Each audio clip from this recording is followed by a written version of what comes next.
अस्सलाम वालेकुम 10th class. आज हमारी फिजिक्स की क्लास होगी और मैं आपकी फिजिक्स की टीचर हूँ। मेरा नाम है लारेब।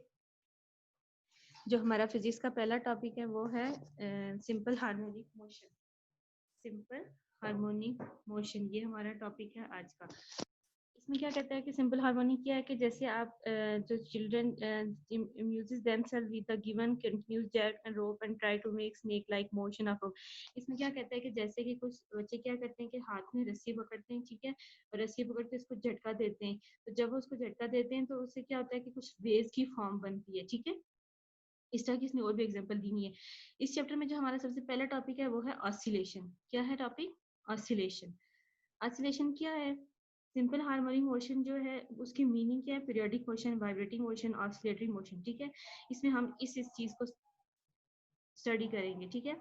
कहते हैं any motion which repeat itself after fixed interval of time is known as periodic motion. ऐसी मोशन जो अपने आप को एक फिक्स इंटरवल के बाद, मतलब एक स्पेसिफिक टाइम के बाद अपने आप को क्या करे? रिपीट करे, ठीक है।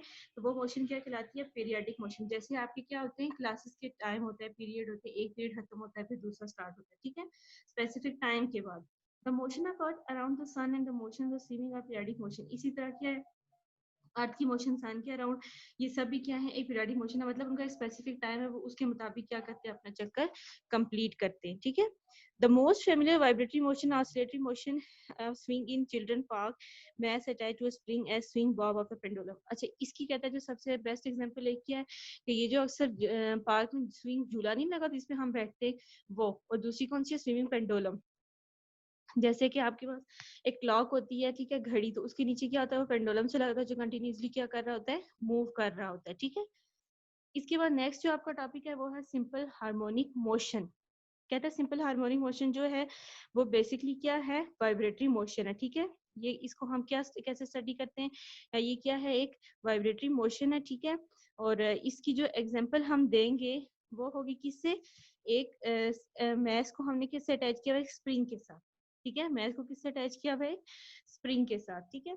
कहता है when a mass attached to a spring, when a elastic body is displaced from its normal state of equilibrium it will start vibration। कहता है कि जब आप एक इलास्टिक बॉडी को अपनी जगह से हिलाते हैं तो बॉडी क्या करना शुरू कर देती है? मूव। जनरली ये तो आपको भी पता होगा कि जो इलास्टिक होती है जब इसको खींचते हैं तो अपनी ओरिजिनल जगह से ये वापस क्या होती है? आ जाती है, ठीक है, मूव करने के बाद, हरकत करने के बाद।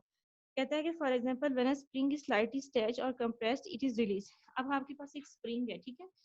इस स्प्रिंग को जब आप खींचते हैं या उसको छोड़ते हैं, ठीक है, तो क्या होता है कि उसमें वाइब्रेशन स्टार्ट हो जाती है, ठीक है। जैसे ये पेंसिल के अंदर भी स्प्रिंग पड़ा होता है ना, इसको खींचते हैं और इसको जब वापस छोड़ते हैं तो ये क्या करना शुरू कर देता है? वाइब्रेट करना शुरू कर देता है।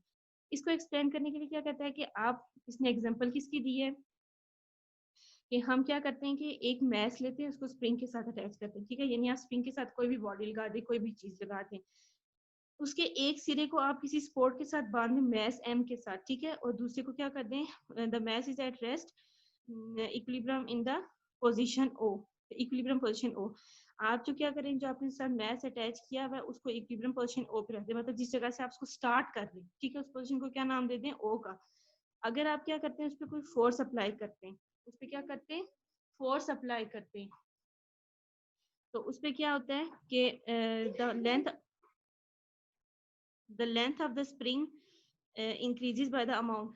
तो इसकी क्या हो जाती है? लेंथ इंक्रीज कर जाती है, ठीक है।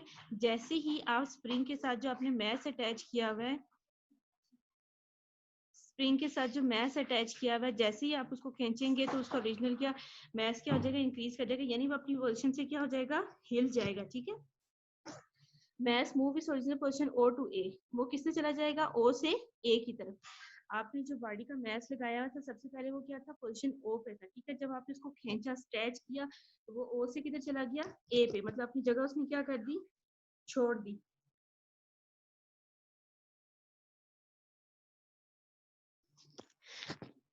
According to Hooke's law, the external force acting on a spring is directly proportional to the increase in its length x। कहता है कि हुक्स लॉ के मुताबिक क्या हुआ है कि जो आपने फोर्स स्प्रिंग के ऊपर लगाई है वो उसकी किसकी डायरेक्टली प्रोपोर्शनल है? उसकी लेंथ के। किसकी डायरेक्टली प्रोपोर्शनल है? उसकी लेंथ के। मतलब कि हुक्स लॉ लगाने से आपके स्प्रिंग पे जो असर आया वो बेसिकली किसका आया? उसकी लेंथ पे आया।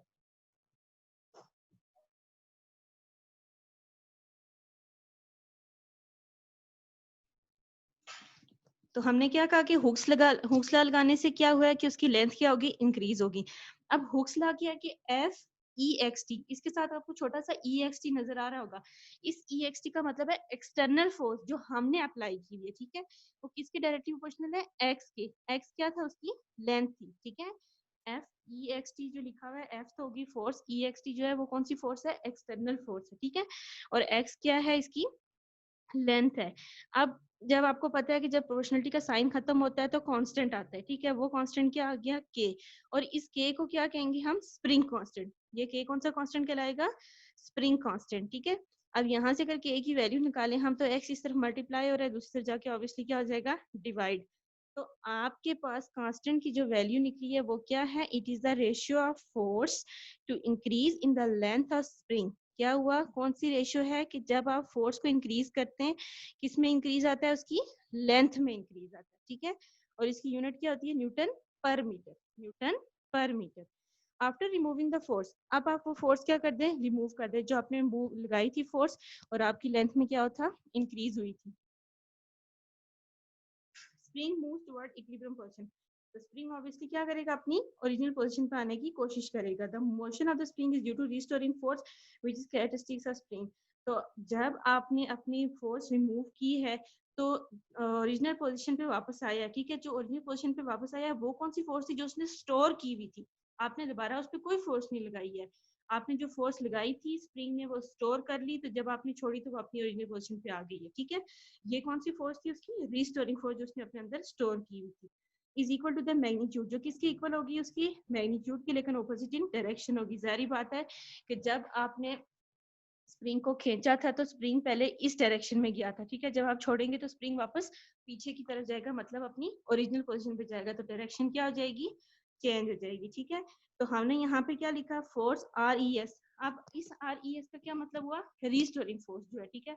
और इसके साथ नेगेटिव साइन किस चीज को शो करता है कि आपकी डायरेक्शन क्या है, चेंज है, दूसरी साइड पे गई, ऑपोजिट साइड पे गई आप।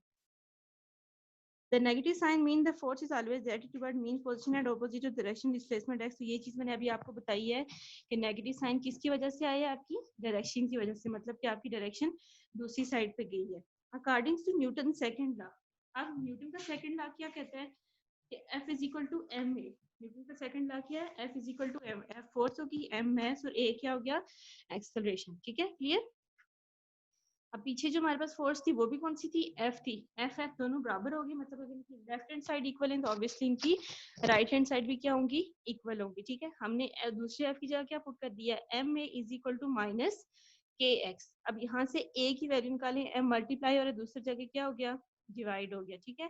Since K divided by M is constant, तो ये के जो है, के डिवाइडेड बाय एम जो आपके पास ये क्या है, कांस्टेंट है। तो कांस्टेंट के लिए अगर प्रोपोर्शनलिटी का साइन डाल दें तो a directly proportional to minus x, ठीक है। हाँ, इस ये question according to this equation simple harmonic motion can be define as. अब इसकी बेस पे उसने क्या किया, सिंपल हार्मोनिक मोशन को डिफाइन किया, ठीक है।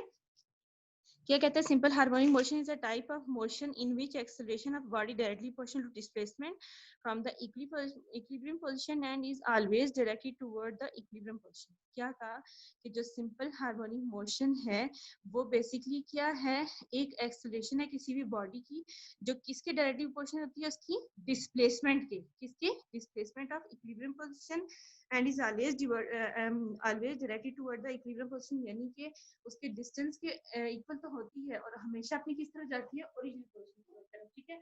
जब आप फोर्स लगाते हैं बॉडी पे बेशक वो मूव करके दूसरी जगह जाएगी, लेकिन सारी बात है जब आप फोर्स छोड़ेंगे तो वापस कहाँ जाएगी, अपनी जगह पे आ जाएगी। This means that the mass m towards the point O is a displacement x goes on decreasing। तो इससे हमें क्या पता चला है कि जो बॉडी का मास था पॉइंट O की तरफ, वो x के पास आने से क्या हो गया है, डिक्रीज हो गया, ठीक है। On reaching the point O, जैसे ही आप पॉइंट O पे पहुंचेंगे तो क्या होगा, become zero and acceleration M reduces to zero. तो आपकी एक्सेलरेशन सारी क्या हो जाएगी, जीरो, क्योंकि आप पूरी फोर्स लगा चुके हैं, अपनी एनर्जी खत्म कर चुके होंगे, ठीक है। ड्यू टू इनर्शिया, अब यहाँ नई चीज इंट्रोड्यूस हो जाएगी, क्या, inertia. The mass of M does not stop at the point O but it continues toward left and reaches the other extreme point A.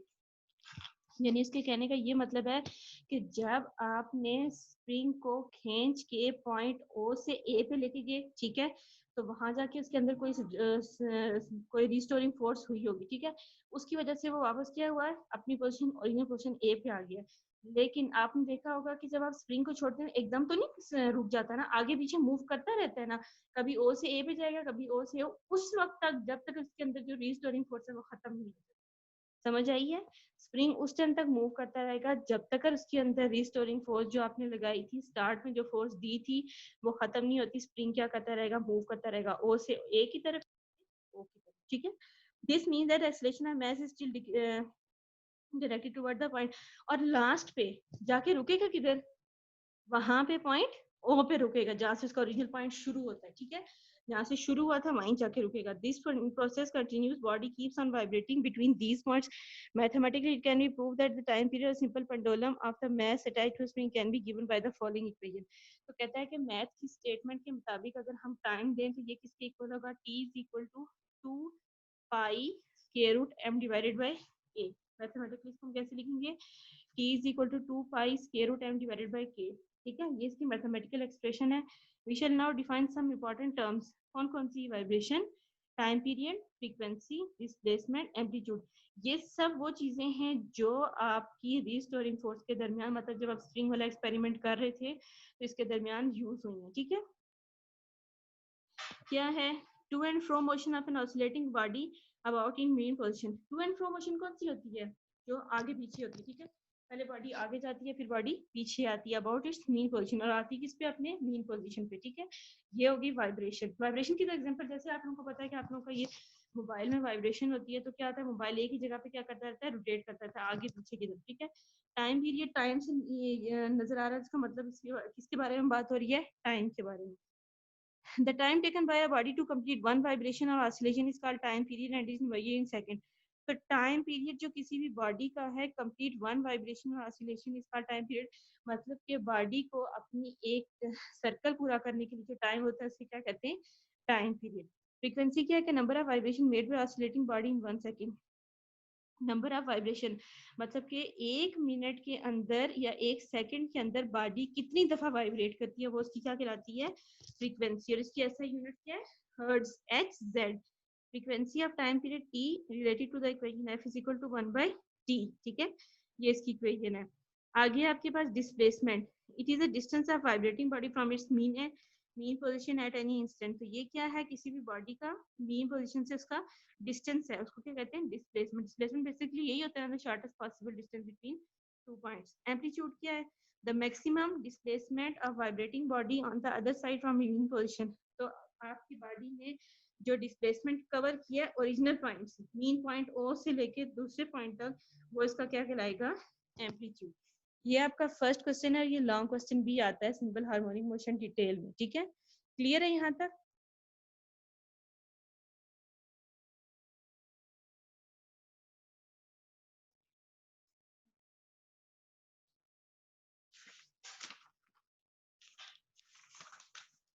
Next topic है आपका सिंपल पेंडुलम। सिंपल पेंडुलम क्या होता है, ये अक्सर आपने देखी होगी कि एक वॉच होती है बड़ी सी, और उसके नीचे एक वो लंबा सा पेंडुलम की तरह लटकता है, तो वो कंटिन्यूसली क्या कर रहा होता है, मूव कर रहा होता है। इसको क्या कहते हैं, सिंपल पेंडुलम। सिंपल पेंडुलम, जैसे ये आपके पास पेज नंबर 6 पे लेफ्ट साइड पे बनी हुई डायग्राम भी बनी हुई है, ठीक है। एक स्टैंड है, उसके साथ उन्हें क्या किया हुआ है, थ्रेड बांधा हुआ है, थ्रेड के साथ उन्हें क्या बांधी हुई है, बॉल नजर आ रही है, ये वाली, ठीक है। कहता है कि हाँ, heavy point mass m is suspended by a light in a stable string from a frictional rigid spot free to vibrate under the action of gravity is called simple pendulum। ये किसकी डेफिनेशन है, simple pendulum की, कि आपने क्या किया हुआ है, एक लाइट इन स्टेबल स्ट्रिंग के साथ एक हैवी बॉडी को क्या किया हुआ है, अटैच किया हुआ है, और वो क्या कहलाती है, इसकी वो क्या कहलाता है, वो सिंपल पेंडुलम कहलाता है, ठीक है। The Bob of simple pendulum having mass m, जो आपने बॉल लगाई है या बॉब जो भी चीज लगाई है उसका मास क्या है, m है, is pull aside from its mean position o। सबसे पहले आप क्या करते हैं कि आप इसको किस पे लेके जाते हैं, अपनी मीन पोजीशन o पे, तो पॉइंट a, कहाँ तक, पॉइंट a पे। नीचे डायग्राम आपको नजर आ रही होगी दूसरी, ये इसका ओरिजिन o है, ठीक है, वहां से ये मूव करके किधर लेके आया है, इसको a पे, ठीक है। and then release it began to oscillate, passes through point O and reaches to the point B। जाहिर बात है कि जब आप इसको छोड़ेंगे तो यहाँ से छोड़ेंगे, पहले ये A भी आएगा, A से वापस 0 O पे, O से वापस B पे, ऐसे यूं करके मूव करना शुरू कर देता है, स्विंग करना शुरू कर देता है ये, ठीक है। The weight can be resolve into two components. अब कहता है इसके वेट को हम दो हिस्सों में कंपोनेंट्स में डिवाइड करते हैं। एक mg cos थीटा जो डायरेक्शन का होगा टेंशन में, और दूसरा कौन सा है mg sin थीटा जो किसकी तरफ होगा, पोजीशन O की तरफ, ठीक है। It is the component which produces oscillation of the pendulum when the bob is released at the point A. The effective component of the weight produces oscillation toward it. कहता है कि जब आप Bob को छोड़ेंगे, ठीक है, जो आपने बॉल या जो भी चीज लगाई हुई होगी उसके साथ उसको छोड़ेंगे, तो वेट जो होगा वो किसकी तरफ मूव करेगा, O की तरफ। किसकी तरफ मूव करेगा, A से O की तरफ, ठीक है। The restoring force acting on the bob and acceleration is maximum. तो उसके अंदर जो आपकी रिस्टोरिंग फोर्स होगी वो मैक्सिमम होगी, मतलब जितनी वो स्टोर कर सकते हैं ना उतनी अंदर उसके आ जाएगी, ठीक है। On the way A to O, acceleration gradually decreases, becomes 0 at O. अब क्या होगा कि जैसे जैसे आपकी बॉडी O से A से O पे गई है, O से वापस B पे जाएगी, जैसे जैसे मूव करना शुरू करेगी उसकी एनर्जी आहिस्ता आहिस्ता आहिस्ता क्या होना शुरू हो जाएगी, स्लो होना शुरू हो जाएगी, ठीक है। Therefore, due to inertia, Bob does not step O. लेकिन अभी तक उसमें कुछ ना कुछ फोर्स होगी, वो क्या करेगा, O पे स्टॉप नहीं करेगा, मूव करता रहेगा। Once again, Bob will not stop O, but it will continue toward A. This process repeated again, and the Bob continues to oscillate between extreme point A and B. Will it ever stop? तो क्या कहता है कि ये process तो चलता रहेगा, ठीक है, उस वक्त तक जब तक पॉइंट O से A पे, A से B पे आता है। It is evident from the above discussion the simple pendulum, the acceleration directly proportional to the displacement and all is directed toward the mean position। जैसे हमने बात की थी, इसी तरह किसके डिस्प्लेसमेंट की वजह से होता है द मोशन अब simple pendulum can be consider simple harmonic motion. तो कहता है कि हम सिंपल पेंडुलम को सिंपल हार्मोनिक मोशन भी कंसीडर कर सकते हैं। इन दोनों में कोई खास डिफरेंस नहीं है, एक ही जैसे होते हैं दोनों, ये दोनों। इसके दो मेन पॉइंट्स क्या हैं कि always in opposite in direction, हमेशा डायरेक्शन में क्या होता है, ऑपोजिट होता है। Displacement from the equilibrium position, कहां से, अपनी इक्विलिब्रियम पोजीशन से हमेशा ऑपोजिट डायरेक्शन में होता है। आपने स्टार्ट में जो डायग्राम देखी थी उसमें आपने कहा था ओ से ए पे गया है, ए से ओ पे, फिर ओ से बी पे, मतलब पहले इस तरफ गया था राइट हैंड साइड पे, फिर राइट से किधर गया है, लेफ्ट पे, ठीक है, डायरेक्शन चेंज हुई है प्रोपोर्शनल टू द डिस्प्लेसमेंट। और किसकी प्रोपोर्शनल है, डिस्प्लेसमेंट की। तो अगर हम कहते हैं कि जो एम्पलीट्यूड को उसकी लेंथ से कंपेयर करें तो हमारे पास टाइम पीरियड क्या निकलेगा, T is equal to pi L over g, जैसे हमने पीछे कहा था 2 पाई के एम ओवर के, तो बस यहाँ पे एल लेंथ आ गई, जी कौन सी होगी, ग्रेविटेशन। ग्रेविटेशन एक्सटेंशन है जिसकी वैल्यू क्या होती है 9.8 मीटर पर सेकंड स्क्वायर। कहता है it is note that the mean position और the bob is lowest position. तो कहता है कि ये नोट करनी है आपने बात की, जो बॉब का पॉइंट ओ होता है ना वो उसका लोवेस्ट पॉइंट होता है। यहाँ पे इसकी पोटेंशियल एनर्जी तो मिनिमम होती है, लेकिन काइनेटिक एनर्जी क्या होती है, मैक्सिमम होती है, ठीक है। When the bob is the highest level the potential energy A and B will be maximum and kinetic energy will be minimum. तो जब बॉब पॉइंट ए या पॉइंट बी पे होगा तो इसकी पोटेंशियल एनर्जी मैक्सिमम होगी और काइनेटिक एनर्जी क्या हो जाएगी, zero. At any point between extreme position the energy of the bob is partially potentially. और जब पॉइंट ओ पे होगा तो कभी पोटेंशियल एनर्जी आ जाएगी और कभी kinetic energy आ जाएगी। It is important to note that according to equation time period simple pendulum neither depend upon mass of bob और amplitude। तो कहता है कि इस इक्वेशन से हमें पता चलता है कि टाइम पीरियड जो है किसी भी सिंपल पेंडुलम का ना तो वो उसकी लेंथ पे डिपेंड करता है ना वो उसके मास पे डिपेंड। क्लियर?